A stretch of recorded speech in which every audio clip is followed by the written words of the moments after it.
Alright guys, I'm J-Mate and welcome to the third episode of Gr8, and in this episode we're taking a look at the wonderful 101 Remastered, so let's jump right into it. Back in the distant past of 2012, Nintendo released a brand new cutting-edge gaming console, the Wii U. It had many incredible games in its library when it was alive, but unfortunately due to poor sales of the console itself, many great games fell into obscurity, including the wonderful 101. But luckily, the wonderful 101 Master! I knew we forgot someone. You. The Wonderful 101 was published by Platinum Games and directed by this absolute lad, Hideki Kamiya, who's directed such classics as Devil May Cry, Bayonetta, and my favourite game of all time, Okami. The game follows the brave heroes of the wonderful 100 and their journey across the planet to defend it from the alien fuckboy armada. This game has all the scale and hype of Bayonetta, but the soul and story of a Saturday morning cartoon. If this sounds like fun to you, go play the game now and I'll see you back here when you're done. That being said guys, spoiler warning from this point onwards. Skip to the timecode on screen right about now to see the final verdict.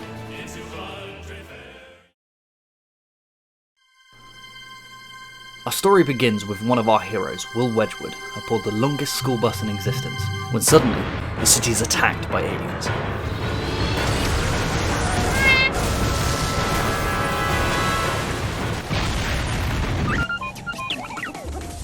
Little do these aliens know, but Will Wedgwood may be a teacher by day, but by night, he's the leader of the wonderful 100. The Wonderful 100 is a unique task force made of 100 different heroes devoted to defending Earth from any threat. Yes, you control 100 different superpowered fuckers at a time in this game. It's actually insane. As you control the team throughout the game, they combine together to form powerful constructs to use in battle called Unite Morphs. In essence, together they use their bodies to form different objects such as a fist or a sword. Each core member of the team has their own Unite Morph that can be accessed by drawing a certain shape on the floor with the right analog stick. For instance, Wonder Red's Unite Morph is a fist, and to access it you have to draw a circle on the ground. Once drawn successfully, only then are you able to use it. The bigger you draw the circle, the more powerful the morph is. You may have just noticed I said core members of the team. This is because only a handful of the 100 characters you get to control actually have Unite Morph abilities. In total there are 7. There's Wonder Red with his fists, Blue with his weeb sword, Green with his gun, Pink with her whip, White with his claws, Yellow with his mighty hammer, and Black with his time bomb.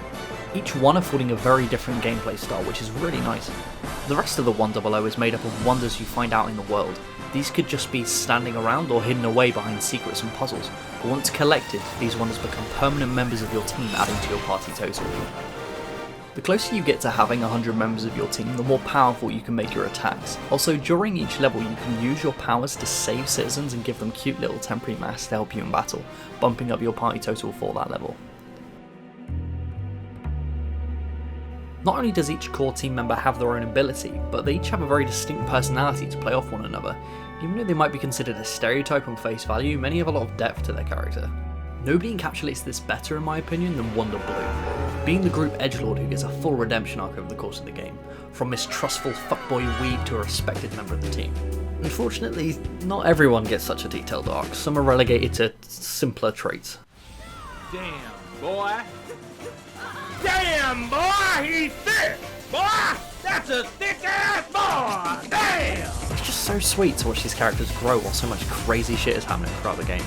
We can get a really good child protagonist, which Platinum have a history of doing quite badly. On the topic of crazy ass shit, this game's story is an anime rollercoaster that just won't stop. It literally just has everything. City-wide destruction, villains from our tragic past, character conflict, mech battles, round-the-world trips travelling to far and distant lands, including space. We lose a few friends along the way. Hard luck, Dave. Always knew you were a bit weak. Failure, betrayal, redemption, stupid sexy villains. And at the end of it all, the day is saved by the combined might and friendship of our heroes and a giant Platinum Games mecha using another spaceship as a fucking gun.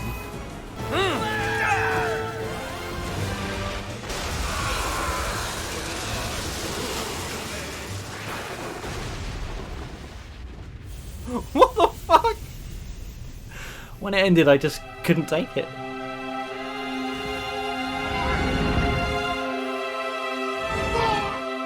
Luckily, the gameplay is just as fun and absurd as the story.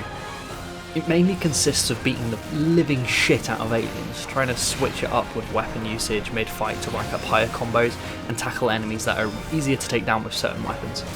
Repeated usage of a specific weapon will actually level up that wonder, and you'll gain new abilities which change up your options in gameplay even further. This is really nice because it gives you a constant sense of progression throughout the game. Each wonder levels up at a similar pace as well because you always have a need to switch between them. The game does a really good job at reminding you to experiment with wonder usage by gating specific platforming challenges and secrets behind the use of certain wonders. Also, switching between them mid-fight or during a boss chase scene can be incredibly fun when done correctly.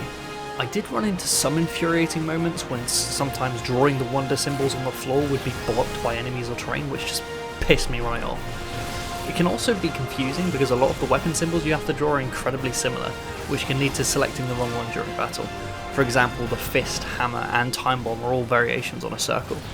To be completely honest, drawing can be difficult in general when you first start out. Here's me trying to draw a simple circle. I'll be honest with you, I'm kind of retarded. But once you get the hang of the nuances of drawing with the analog stick, these failures do become few and far between. I actually felt myself improving over time throughout my playthrough, from getting consolation prizes for being so fucking shit, to regularly getting those tasty pure platinums. Look bad, partner. For those of you who aren't familiar with the scoring system in this type of game, I'll break it down for you. At the end of each combat, you're given a score based on 3 different things: how fast you defeated the enemies, the length of the combo you used, and how much damage you took during that fight. Based on these things, you're then given a rank, consolation prizes being the worst and pure platinums being the best. Getting a high score at the end of a combat made me feel like a fucking god. A lot of good things other than the scoring system return from previous Platinum games, such as a shop at the end of each level for you to buy upgrades and improve your team, hidden challenge missions, incredible level design with secrets hidden around every corner, and a kick you in the fucking nuts soundtrack. You've probably heard it in the background of this video, but these songs fucking slap.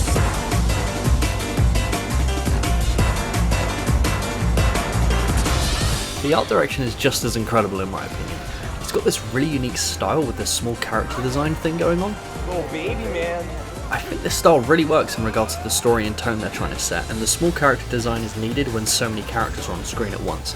It's just a shame that you can't fully appreciate the visuals and great level design when 70% of the screen is taken up by the bloated UI. If it isn't already hard enough to understand what the fuck is going on the screen with 100 different controllable characters on it, not including the enemies, they also make the user interface take up 70% of it.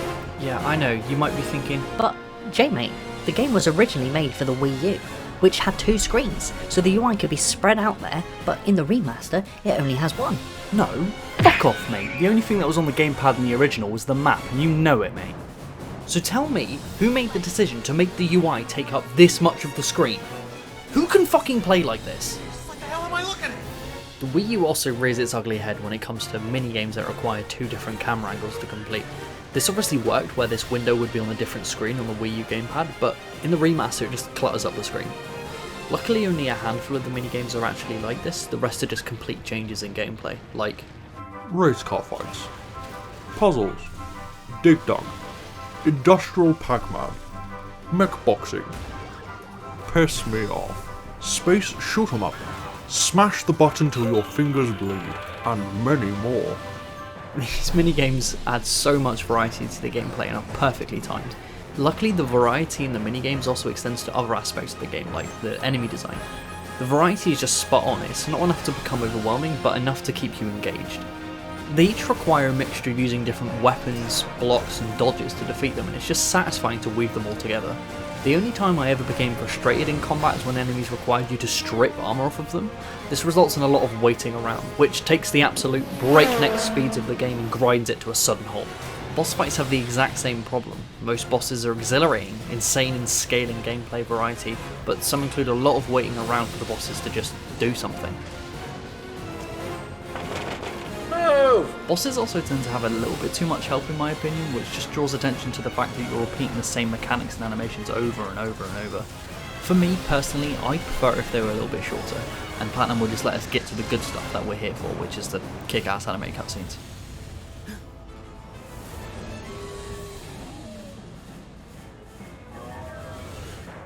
So guys, at the end of this crazy journey, what is my final verdict? Is the Wonderful 101 Remastered great, or do I hate it? Without a shadow of a doubt, this game is great. It may have had some issues with the user interface and gameplay slowdown in parts, but those issues do not compare to its positives. This game is fucking insane, but that's exactly why I love it. It's incredibly fun to play, and its self-aware humour charmed me the entire way through. This, coupled with the amazing visuals and music, make the Wonderful 101 Remastered a must-have in my opinion. I cannot implore you enough that if you like the look of this game, go buy it and show Platinum Games that we want more games like this.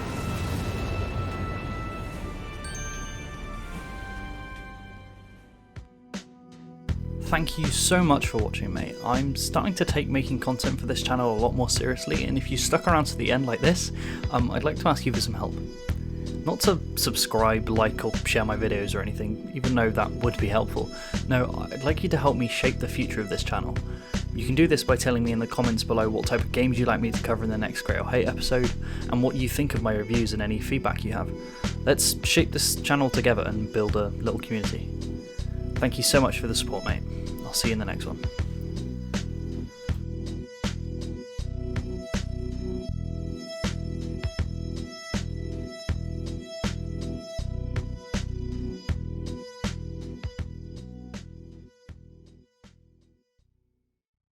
Who you calling geezer, baguette?